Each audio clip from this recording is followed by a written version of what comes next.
ఈ సందర్భంగా నియోజకవర్గ పరిధిలోని 618 మహిళా సమైక్యలకు 58,24,00,000 రూపాయల బ్యాంకు లింకేజీ రుణాలు, 4,255 మహిళా సమైక్య గ్రూపులకు మంజూరైన 11,08,00,000 రూపాయల వడ్డీ లేని రుణాల చెక్కులను ఆయా గ్రూపులకు అందజేశారు. వివిధ కారణాలతో మృతి చెందిన 5 మహిళా సమైక్య సంఘాల సభ్యురాళ్ల కుటుంబాలకు 12,50,000 రూపాయల విలువైన ఇన్సూరెన్స్ చెక్కులను అందజేశారు. ఈ సందర్భంగా ఏర్పాటు చేసిన సమావేశంలో ఎమ్మెల్యే జిఎంఆర్ మాట్లాడుతూ శరవేగంగా అభివృద్ధి చెందుతున్న పటాన్చెరు నియోజకవర్గంలో 7,000కు పైగా మహిళా సమైక్య గ్రూపులు పనిచేయడం సంతోషకరమన్నారు. ఒక మహిళ చదువుతో పాటు ఆర్థిక క్రమశిక్షణ, ఆర్థిక స్వాతంత్రం కలిగి ఉంటే ఆ కుటుంబం ఉన్నత స్థాయికి చేరుకుంటుందని, ఇందుకు మహిళా సమైక్య సంఘాలు సంపూర్ణ సహకారం అందిస్తాయని తెలిపారు. ఒక్కొక్క రూపాయి పొదుపు చేసుకుంటూ లక్షల రూపాయలు రుణ సౌకర్యం పొందుతూ కిరాణా దుకాణం మొదలుకొని పెట్రోల్ బంకులు నడిపే స్థాయికి మహిళా సంఘాలు చేరుకోవడం వారి కృషికి తార్కాణమని అన్నారు. తల్లిదండ్రులు చూసుకోవాలి అంటే ఎంతో ఆలోచన విధంగా ఉన్నది అనే రకంగా మహిళలకు ఏది ఇచ్చినా కానీ ముందు తీసుకుపోయే ఉద్దేశంతో ఈరోజు బ్యాంక్ లింకేజ్ కింద 50 కోట్లు మన పటాన్చెరు కాన్ఫరెన్స్ కింద ఇవ్వడం జరిగింది. అదేవిధంగా ఇంట్రెస్ట్ విషయంలో తీసుకుంటే 12 కోట్లు వడ్డీ లేని రుణాలు ఇస్తా ఉన్నారు. అదేవిధంగా మీరు అందరూ కోరేది ఏంటంటే రాబోయే రోజుల్లో ఇండ్ల విషయమైనా మీకే ఇస్తా ఉన్నారు. కేంద్ర ప్రభుత్వము రాబోయే రోజుల్లో 33% పార్లమెంట్ బిల్ పాస్ చేసి మీ అందరికీ ఎమ్మెల్యేలు అసెంబ్లీ అయినా పార్లమెంట్ అయినా తీసుకురావడానికి ప్లాన్ చేస్తూ ఉన్నది. అది 2029 వస్తూ ఉన్నది. అదేవిధంగా 50% మీకు ఎదగాలనే ఉద్దేశంతో లోకల్ బాడీలో పెట్టడం జరిగింది. ప్రపంచానికి మంచి పేరు తెచ్చే శక్తి మహిళల దగ్గర ఉన్నది. వారి వల్ల ఏమాత్రం మీరు వెనక మనం చూస్తే భూకంపం గీట వచ్చే ఇంకే ఉంటుంది. భూకంపం గీట వచ్చి భూమి తలకిందులే పరిస్థితులు ఏర్పడతాయి. అటువంటి మహిళలదే ఉన్న శక్తి అటువంటిది. మా అమ్మ 85 సంవత్సరాలు 86 సంవత్సరాలు ఉంటుంది. అప్పుడప్పుడు చెప్తుంది ఒక ఉర్దూలో ఒక భాష ఒక సామెత చెప్తే ఇంటరా తింటారా? ఓ ఔరత్కి మాయా, ఓ దేవుని నాకు మాయ. మహిళల దగ్గర ఉన్న మాయను భగవంతుడే గుర్తుపట్టలేడట. అర్థమైందా అమ్మ? ఓ ఔరత్కి మాయ, ఓ దేవుని నాకు మాయ. మహిళల దగ్గర ఉన్న మాయను భగవంతుడే గుర్తుపట్టలేక 7 కొండల మీద దిగ్గమై జాగుతాడు. 7 కొండల. బీజేపీ రాష్ట్ర అధ్యక్షుడు శ్రీ ఎన్ రామచంద్రరావు బార్ అసోసియేషన్ రంగారెడ్డి జిల్లా కోర్టు సన్మాన కార్యక్రమానికి హాజరయ్యారు. ఈ కార్యక్రమంలో బీజేపీ నాయకులు, కార్యకర్తలు పాల్గొన్నారు. టీవీ యాంకర్ టీవీలో ప్యానలిస్ట్ మాట్లాడుతుంటే ఒకరికొకరు గుద్దుకోవడాలి. వాడు యాంకర్ భయపడి వాడు పారిపోతున్నాడు. మనం చూసాం ఈ మధ్యనే, గతంలో చూసినాం, ఇప్పుడు చూసినాం. తర్వాత బూతులు, ఎట్లా బూతులు మామూలు బూతులు కావు అని ఇంటాన్ని కూడా. మొన్న ఇంటికి పోతే అసెంబ్లీ నడుస్తున్నది, వాళ్ళు ఇంటికి పోతే టీవీ ఆఫ్ చేసారు. కొద్ది చేయమా న్యూస్ వస్తుందంటే, లేదు సార్ అసెంబ్లీ జరుగుతున్నప్పుడు మీరు టీవీ ఆన్ చేయమన్నారు. ఎందుకు అంటే మా పిల్లలు కొత్త కొత్త బూతులు నేర్చుకుంటున్నారు సార్ అన్నారు. అటువంటి పరిస్థితుల్లో రాజకీయాలు మన తెలంగాణ తెచ్చుకున్నది ఎంత పోరాడి. నేను ఈరోజు చెప్తున్నా మీకు, అడ్వకేట్స్ లేకుంటే న్యాయవాదులు లేకుంటే తెలంగాణ వచ్చేది కాదు. మన పోరాటం ఈ తెలంగాణ తెచ్చుకున్న తెలంగాణలో మనము ఏ విధంగా మనం ఉండాలి, ఏ రకమైనటువంటి రాజకీయ వాతావరణం నిర్మాణం చేయాలి, ఒక కొత్త వరవడిని మనం మొదలు పెట్టాలి. ఎప్పుడు చూసినా బూతులు తిట్టడం, వ్యక్తిగత ఎలిగేషన్ చేయడం. ఇది కాకుండా మోస్ట్ డేంజరస్ ఏంటంటే మనం ఈ మధ్య చూస్తున్న సోషల్ మీడియాలో ఏదైనా పెట్టచ్చు, ఎవరి మీద ఏదైనా రాయొచ్చు, ఏదైనా మాట్లాడచ్చు. ఇప్పుడు ఆర్టిఫిషియల్ ఇంటెలిజెన్స్ వచ్చి కొత్తగా, మీరు మొన్ననే కోదాడు మా ఊళ్ళో చెప్పారు, అలా ట్రంప్ కుల్ఫీ గుల్ఫీ నిజంగా ట్రంప్ అమ్ముతుండే అనిపించింది. ఇప్పుడు అన్నాడు, సార్ ట్రంప్ ఇండియాకు వచ్చినట్ట కుల్ఫీ అమ్ముతున్నట్ట ఢిల్లీలో. ఢిల్లీ నుండి సిపిఐ జాతీయ కార్యదర్శి డాక్టర్ కె నారాయణ 2 తెలుగు రాష్ట్రాల ముఖ్యమంత్రులు జల వివాద పరిష్కారానికి అంగీకరించినందుకు రాజధానికి రావడాన్ని హర్షిస్తున్నారు. అలాగే కేంద్ర ప్రభుత్వం కూడా చొరవ చూపినందుకు అభినందించారు. ఈ అవకాశాన్ని సద్వినియోగం చేసుకోవాలని ఉభయ రాష్ట్రాల ముఖ్యమంత్రులు నారా చంద్రబాబు నాయుడు, రేవంత్ రెడ్డిలకు సూచించారు. ఆంధ్రప్రదేశ్, తెలంగాణ ముఖ్యమంత్రుల సమావేశం ఢిల్లీలో జరిపించడానికి కేంద్ర ప్రభుత్వం చొరవ తీసుకోవడం శుభసూచకం. మేము హర్షం ప్రకటిస్తా ఉన్నాం. అయితే తెలంగాణ, ఆంధ్ర రాష్ట్రం ఉమ్మడిగా ఉన్నప్పుడు కూడా ఈ సమస్య ఉంది. నదీ జలాల సమస్య అది కొనసాగుతూనే ఉంది. రెండు రాష్ట్రాలు విడిపోయిన తర్వాత సహజంగా ఏ రాష్ట్రం ఆ రాష్ట్రానికి పట్టుదల వస్తుంది. అలాంటప్పుడు కేంద్రం చొరవ చూపించి ఏదో న్యాయబద్ధమో దాని ప్రకారం పరిష్కారం చేయడం మంచిది. ఇప్పటికైనా కేంద్ర ప్రభుత్వం అలాంటి లైన్ తీసుకున్నందుకు ఇద్దరు ముఖ్యమంత్రులు కూడా అంగీకరించేందుకు, ఎందుకంటే గతంలో కొంతమంది అంగీకరించేవాడు కాదు, ముఖ్యమంత్రులు ఇద్దరు అంగీకరించారు, వచ్చి మాట్లాడుకోవడం మంచిది. అయితే మా సలహా ఏంటంటే ముందర నీటి పంపిణీ పరిష్కారం కాకుండా ప్రాజెక్టుల గురించి మాట్లాడితే నష్టం వస్తుంది. ఇది మిగులు జలాలు నిజమే సముద్రంలో పోవడం అన్యాయమే.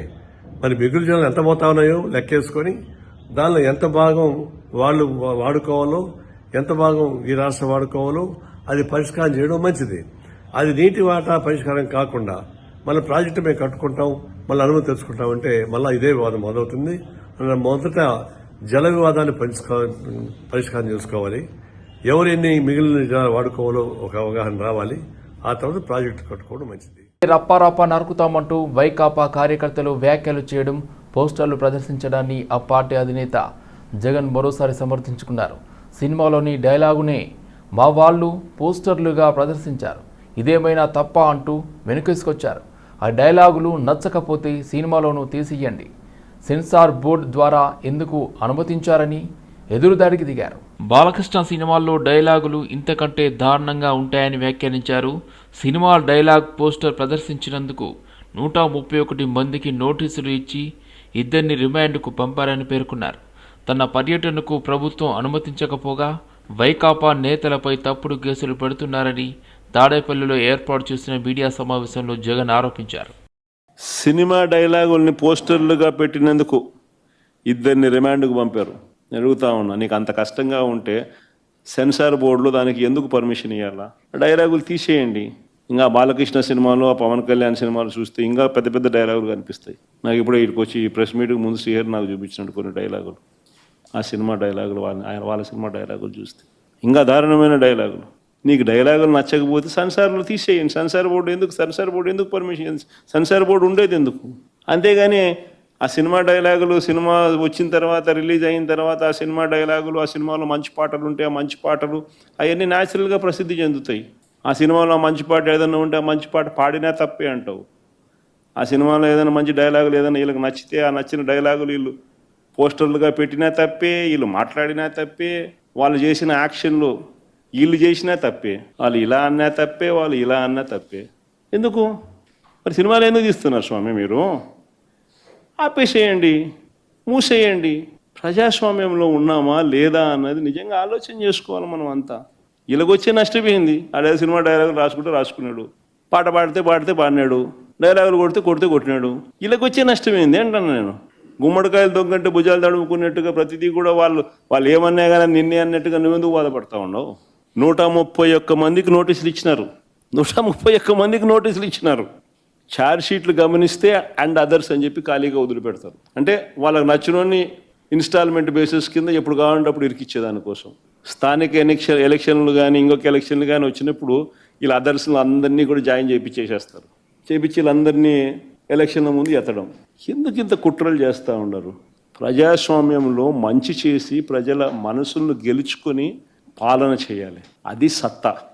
అలా చేసి నువ్వు ఇలా అను, అది సత్తా. అంతే తప్ప నువ్వు అన్యాయమైన పాలన చేస్తూ నిన్ను ఎవడైనా ప్రశ్నిస్తే ఆడిట్టన్నాడు, వీళ్ళిట్టన్నారు, వాళ్ళు అట్ట మాట్లాడారు అని చెప్పి తోసేయడం, స్టేషన్లో పెట్టడం. ఆదివారం రోజు జరగబోయే బోనాల ఏర్పాట్లలో భక్తులకు ఎలాంటి ఇబ్బందులు లేకుండా ఏర్పాట్లు చేయాలని ఎమ్మెల్యే మాధవన్ కృష్ణారావు అధికారులను ఆదేశించారు. బోనాల పండుగ సందర్భంగా ఆలయ ప్రాంగణంలో మంచినీళ్ల ఏర్పాట్లు, కరెంటు సమస్య తలెత్తకుండా చూడాలని, అదేవిధంగా వచ్చే భక్తులకు ఎలాంటి ఆటంకాలు కలగకుండా పోలీస్ శాఖ వారు జాగ్రత్తలు తీసుకోవాలని, అదేవిధంగా ట్రాఫిక్ పోలీసులు పార్కింగ్ విషయంలో తగు జాగ్రత్తలు తీసుకోవాలన్నారు. ఉదయం 5 గంటల నుండి భక్తులందరూ ఆలయానికి రావడం మొదలవుతుంది. కాబట్టి ఆలయ ప్రాంగణంలో ఏర్పాట్లన్నీ త్వరగా పూర్తి చేయాలని జీహెచ్ఎంసీ వారు శానిటేషన్ సిబ్బందిని అందుబాటులో ఉంచుకొని ఆలయ ప్రాంగణంలో శుభ్రంగా ఉంచుకోవాలని తెలిపారు. చాలా హెవీ జ్వరం ఉంటారు. అలా రేపు విశాఖపట్నంలో సుమారుగా ఒక 20 టెంపుల్స్ రేపు ఉంటాయి. అవి కూడా చూసుకోండి. సండే మ్యాక్సిమం అన్ని బోన్పల్లి కానీ అక్కడ పెద్ద టెంపుల్స్ ఉన్నాయి. మేజర్ టెంపుల్ ఇది, దాని తర్వాత విశాఖపేట మేజర్ జనపేటకు వచ్చేవాళ్ళు అందరూ కూడా ఈ అమ్మవారి గురించి చిత్తావరణంలో 2 ఉంది. అక్కడిని పంపిస్తే అక్కడ వెళ్ళిపోతారు కుక్కడిపల్లి పోవాలంటే. అక్కడి నుంచి ఇక్కడ బంధాలు అయినాయి అంటే ఇబ్బంది అవుతుంది. లాస్ట్ ఇయర్ ప్రాబ్లం అయింది. మీరు తెలుసులో మీరు ఉన్న టైం లేదు చూసుకోండి సార్. మీకే ఇబ్బంది అవుతుంది. ఈ ఒకటి విశాఖపేట కూడా విశాఖపేట మార్నింగ్ 5 o'clock స్టార్ట్ అయింది. ఫ్రీడమ్ జన్మ. సూరారం మల్లారెడ్డి హాస్పిటల్లో కళ్ళు బాధితులు చేరారు. గత వారం రోజుల క్రితం కూకట్పల్లిలో కళ్ళు సేవించి పలువురు మృత్యువాత పడిన ఘటనతో అలర్ట్ అయ్యారు అధికారులు. దీంతో కళ్ళు దుకాణాలను తనిఖీ చేసి మత్తు పదార్థాలను కలపకుండా చర్యలు తీసుకున్నారు. కళ్ళుకు బానిసలైన కొందరు సుమారు 10 మంది గత 3-4 రోజుల నుండి మత్తు లేకపోవడంతో మానసిక స్థితి సరిగ్గా లేక సూరారం మల్లారెడ్డి ఆసుపత్రిలో చికిత్స పొందుతున్నారు.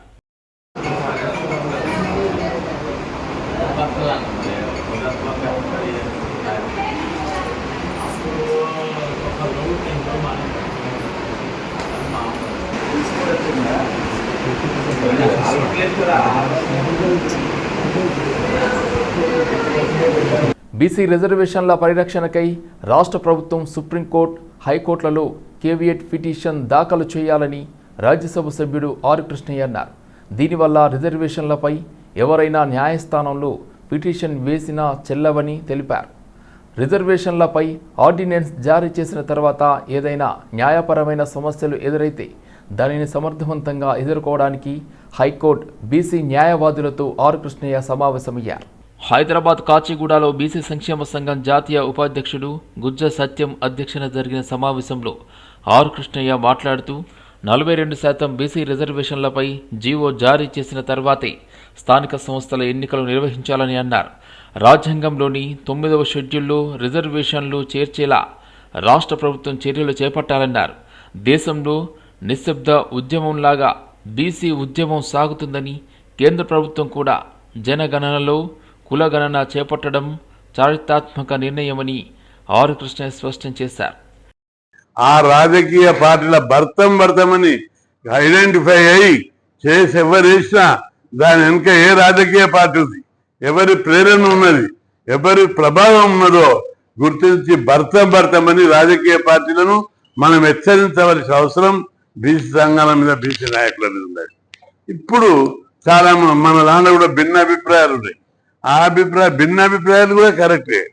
సుప్రీం కోర్టులు కొట్టేయచ్చు, రాజ్యాంగంలో పార్లమెంట్లో పెట్టాలి, 9th షెడ్యూల్లో పెట్టాలి, కేంద్ర ప్రభుత్వం మీద ఒత్తిడి రావాలనేది ఒక అభిప్రాయం. కానీ రాజ్యాంగం ఒత్తిడి రాకుండా ముందే రాష్ట్ర ప్రభుత్వానికి ఒక ఛాయిస్ ఉంది. ఇమ్మీడియట్ గా రాజ్యాంగం ప్రకారం కొన్ని రాజకీయ పార్టీలు, ఆధిపత్య కుల వర్గాలు కూడా వీటిని అడ్డుకునే కుట్ర పడుతున్నాయి. ఖబర్దార్ రాజకీయ పార్టీలకు, ఆధిపత్య కులాలకు ఈ వేదిక ద్వారా చెప్తున్నాం. మాకు రావాల్సిన న్యాయపరమైన హక్కులను మీరు కాల రాస్తే మేము మీ ఇంటి ముందుకు మా ఎస్సీ ఎస్టీ సోదరులతో కలుపుకొని వచ్చి లక్షల డబ్బులతోటి మీ ఇంటి ముందు కూర్చుంటాం. మిమ్మల్ని కదలనేకుండా చేస్తాం, అష్టదిగ్బంధనం చేస్తాం, మిమ్మల్ని గొడవ చేస్తాం. మీరు దయచేసి అతి సున్నితమైన రిజర్వేషన్ల అంశాల పట్ల మా జోలికి రాకండి. ఈడబ్ల్యూఎస్ రిజర్వేషన్లో మీరు 2-3% విన్నా మీకు 10% ప్రభుత్వం ఇస్తే ఈ దేశంలో ఉన్న ఏ బీసీ బిడ్డ